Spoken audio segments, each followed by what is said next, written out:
Yeah. So the site started in, I believe, November of 1999, and last November we just celebrated our 20th anniversary of being a website and a forum for 20 years. Well, congratulations. Thank you. When I look back at the things I've done in my life, it sort of is kind of shocking that this little website I put together 20 years ago with just, when I first started, a few pages of content would end up being sort of like so significant in terms of impacting my life, in terms of the people I've met through the website and become lifelong friends with and things like that. But it came out of this idea at that time. I had taken some hiatus off from playing and I was getting back into playing and I was trying to find people who liked the same kind of guitar style that I like, which is heavy rock, melodic metal, that was popular from, say, the late 60s through, say, the arrival of Yngwie Malmsteen.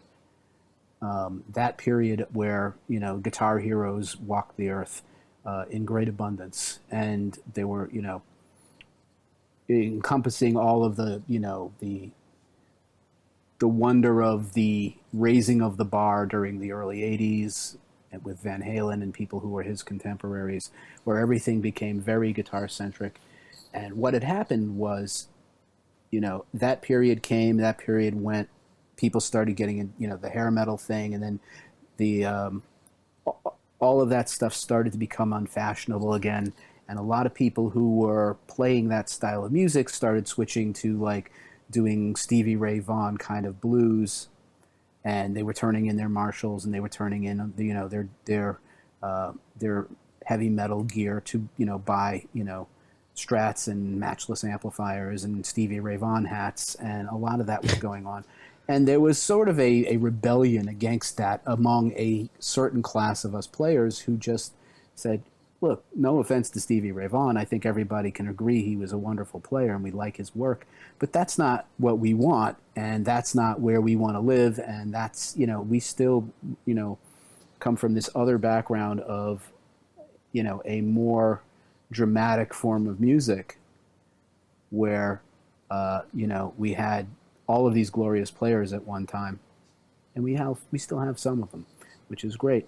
But the thing was, I was looking for people who were like me, and I was going on web forums like the Fender forum, and trying to talk about Ritchie Blackmore and trying to talk about Gary Moore when he was still a rocker, and trying to talk about these guys, and most of them were all into things like David Gilmour, Mark Knopfler, all of these guys who were not playing in that sort of style. Eric Clapton on a Strat, not Cream Eric Clapton, who was really fiery, but like, So it was two different guys, those two. it was, yeah, absolutely. So that forum was like, I'd find one or two people who were like, yeah, we love Ritchie Blackmore. Yeah, we love Jeff Beck. We love this heavier stuff. But, it was a small percentage of people on that forum who were really into that style of music, and the other players of that genre. So, at that time it was sort of like, you take that sort of notion, if you build it, they will come. It's the old quote from the movie. And I built a tiny little website with a forum and a couple of pages of content, basically sort of to try and, find folks like me who wanted to, talk about and still play this style of music that, as I say, it's sort of 70s heavy rock and early 80s melodic metal, that kind of thing. And I built it, and they came. And one of the things that drew them in, it really did become the bait, were these alchemy profiles that you mentioned. What it is I would break down, I didn't write all of them, but I edited all of them so that they all sort of have a similar feel and everything. But I wrote like 95% of them about all of the guitarists who were stylistically important to this genre. And it would be a pretty fairly exhaustive enterprise. And back then, we were still thinking in terms of like text. write everything in text. Don't, the idea of showing a video at the bottom of the page was sort of like, oh yeah, we should probably try and do that too. But, the idea was this was still a text-based world at that time in 1999. It's not that they didn't have videos online and all that stuff, but for the most part, when I would do interviews with players and name players and things like that, I would always write them out, as opposed to what we're doing right now, where you're going to have a video of me actually talking to you. I would be transcribing that in those days. Right, but it's all very, very well written, so it's Well, I am a writer by profession. In my real life, I am that makes a technical writer. Yeah, I'm a technical writer. I have a background in professional writing. I wrote for magazines. I've written, for journalistic kinds of things before. So I have a strong background in writing. So I had an idea of the kinds of things I wanted to cover when I was designing these things. And what I found was I could spend. It typically took about 12 hours at least to do one of these profiles. Oh, I believe that. From like listening to the music to sort of like taking your notes and saying, okay, what's he doing on this particular thing? What do I hear across this player's work that are common trademarks of what he, his style? What are these things? So it'd be, you'd spend a lot of time listening and then writing it down as notes. And then I created sort of a format that was almost a template of how I wanted to organize each of these articles based on this player's strengths, their weaknesses, their influences, their style, all of these kinds of things. And, nowadays people will demonstrate this stuff in YouTube, but my medium was always words. And the more of these I ended up putting up on the website, the more people I attracted, because people were starting to look, they would start to search for players they liked, and they would start to find the hits coming from my website. And, they could learn, they'd read about some player that they liked, and they'd learn something, or they'd at least agree with what I wrote in most cases. There were, occasionally people would say, I don't, agree with that. But for the most part, everyone was, saying, this is great. We really like what you did here. How do I join your forum? That was sort of how the website started and grew. These alchemy profiles that you're talking about, they're still up. They're a little dated now. I try to update them a little bit, but I'm not like super serious about keeping them completely up to date. Oh, a lot of these profiles, I don't think. Like Jimi Hendrix's profile, you don't need to update that one. No, but somebody like Vivian Campbell, who was missing in action for 20 years, finally goes back and starts playing Dio songs again after Ronnie dies. Right? He hasn't played like this in forever. Jakey Lee, another guy, no one's heard him for 20 years. He was out of the picture. No one even knew how to find him, where to look for him or anything. All of a sudden he comes back, he starts playing again, and now he's got a new band, of course. And it's like, okay, so I need to like maybe make an update, right? Say, oh, he's back. Some of this stuff, because I used to, some of these people, I tried to also poke fun at them where I felt it was warranted. Yeah, it's not. I tried to make it, a little edgy, but also not like I wasn't going at them full bore. Right. But it was, it's like I would call them out for, I called Eric Clapton out for never playing like he played in Cream again. And things like that. That's a good point. Yeah. So anyway, we ended up with, I forget how many of these we have total. It's quite a lot. A fair amount. I want to say something like approaching 60 of them. Yeah. And I had some at that time. Back then I had some people working with me who were sort of like admins on the site, and they would also write some if they felt strongly about them. But even when they were writing them, they were working very closely with me to make sure it captured the same sort of voice and spirit of the thing. And they'd say, oh, well, this guy's got this, this, and this. And I would say, yeah, but you forgot this and that. You got to add that too. And they were like, oh, yeah, you're right. I forgot that, And so it was a collaborative effort on a small portion of them. But for the most part, I wrote them. And like I said, I made sure that when I edited them, they flowed as they would. And for anyone who's interested, you go to dinosaurrockguitar.com and click on Alchemy, and you can see they're sorted alphabetically, and you can see who we've got and what we've written about them. And I'm an analytical person by nature, so I am very much, as a musician and as a guitarist, when I hear people whose playing I like, I try to pick it apart and see why I like it, and why it works, why what they're doing works, why it speaks to me, and what can I steal from it. So it's basically those kinds of things, whether it's something about a technique, something about a sound. That's how I tend to digest music and instrumentalists and people like that. And so that's how that came about. And like I said, they've been there for a while. They still draw people to the site. How many visitors do you get per week? I haven't looked at the stats in quite a long time.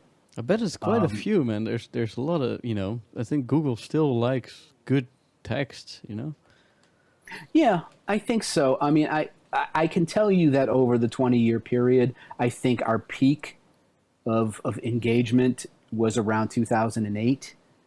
And since then, it's sort of tapered off again. And it's mostly now a forum for people who already know each other. We don't get too many new requests anymore. Back in the day, I had seen what had gone on at websites that grew too large too fast and became flame wars and all of that. Yeah. And I was determined to not let that happen to my site, even if it meant it was going to be smaller, because I'm not really trying to sell anything here. I'm not. This is not about me making a business out of this. I've turned down the opportunity in the past to put advertising on the site. I don't think for the amount of money it would put in my pocket, it's worth cluttering up the site with a bunch of advertising. So I've kept it clean, I've kept it pure, and as such, there are consequences to that sort of mentality where we didn't grow by leaps and bounds. We grew for a while, and then it settled down, and sometimes people come and go, and they don't post for several years, and then they come back. That's fine.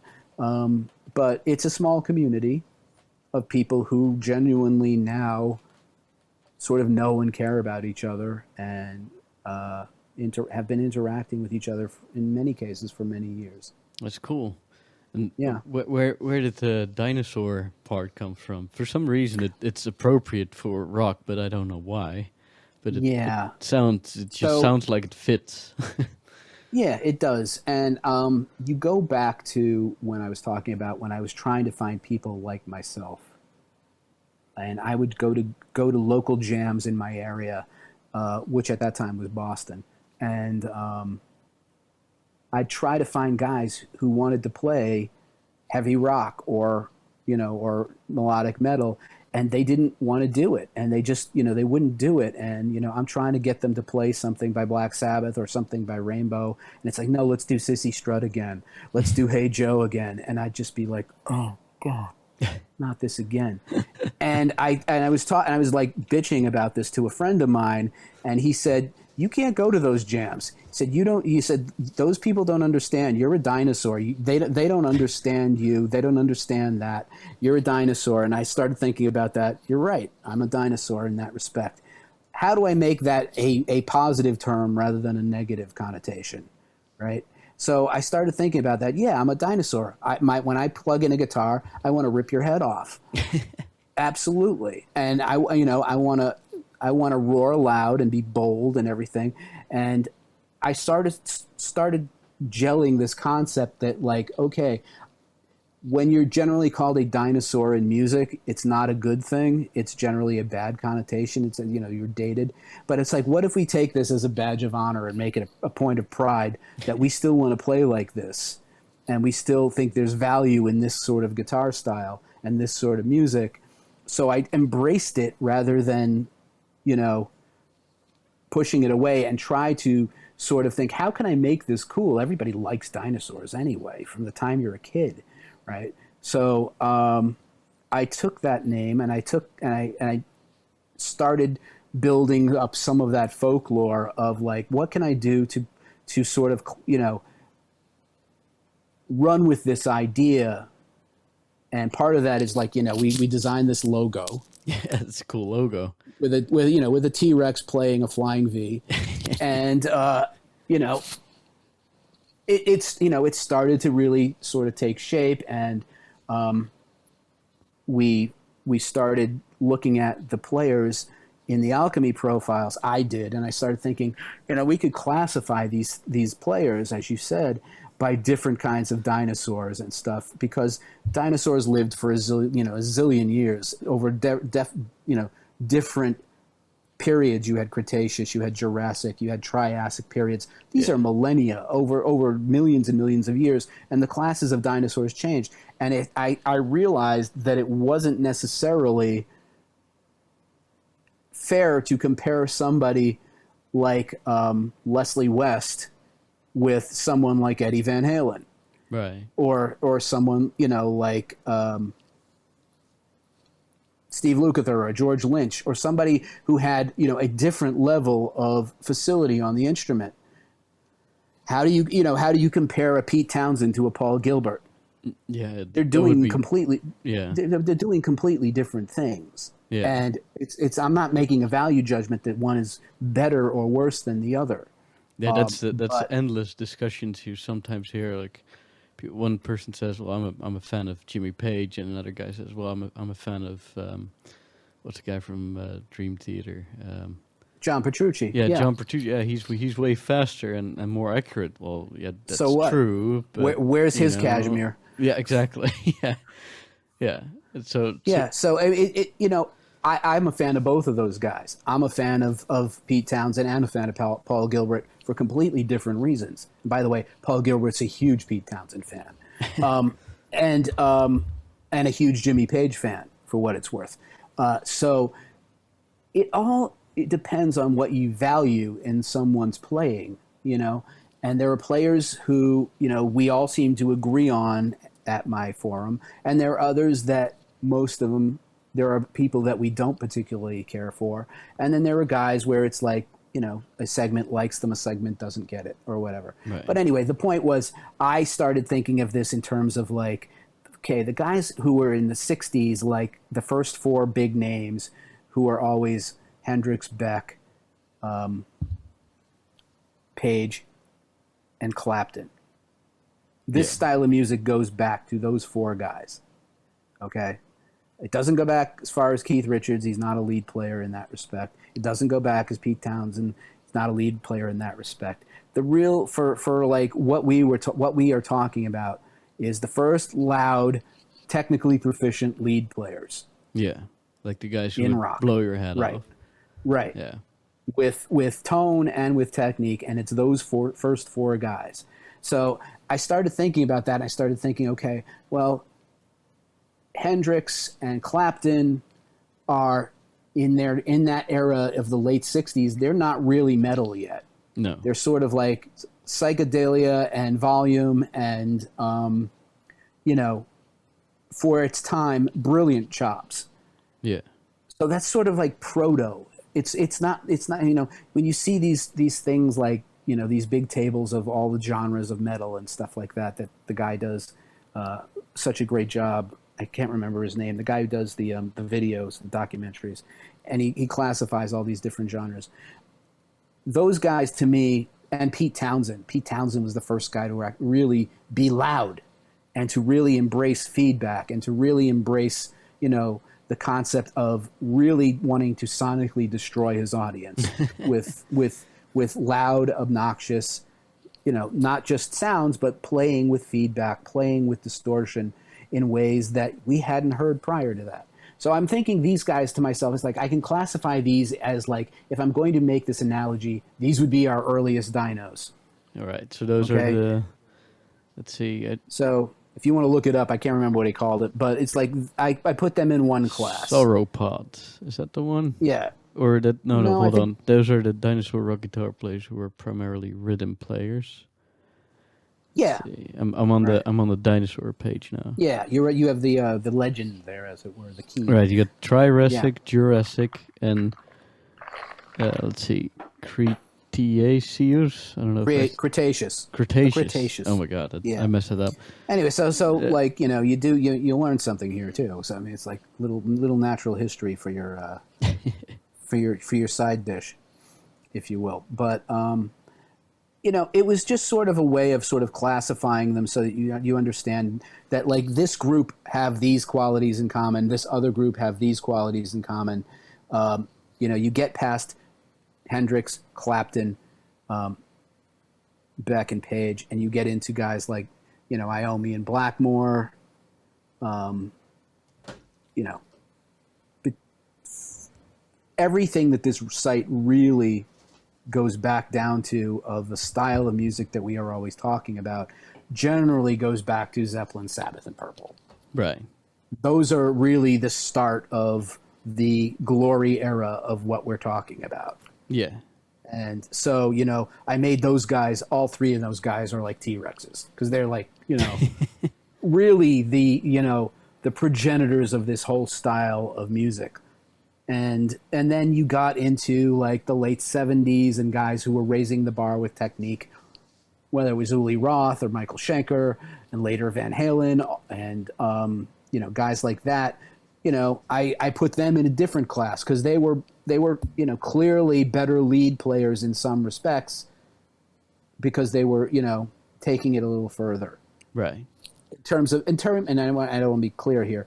Technical ability, not in terms of like the quality of, of what they played, like but just in terms of a different level of technique. They brought something different to the table in terms of, in terms of guitar technique. I'm not, you could make that case that, they had better technique than a Jimmy Page. It's hard to make that case against Blackmore. Blackmore had plenty of technique, but generally speaking, this was not a, it's not a contest or anything. Right. It's not like super black and white, and it's just like sort of a fun way to sort of think of the classification, going back to using the concept of embracing the name of Dinosaur Rock Guitar and stuff like that. Yeah. It's not serious. It's not it's not something worth arguing over with people. It's nothing like that. It was just sort of like a fun way to sort of try and classify for people who didn't know, for people who were coming. It's like, who are Akira Takasaki's peers? That kind of thing. It's not Eric Clapton. So who were the first guitar players who you wrote profiles on?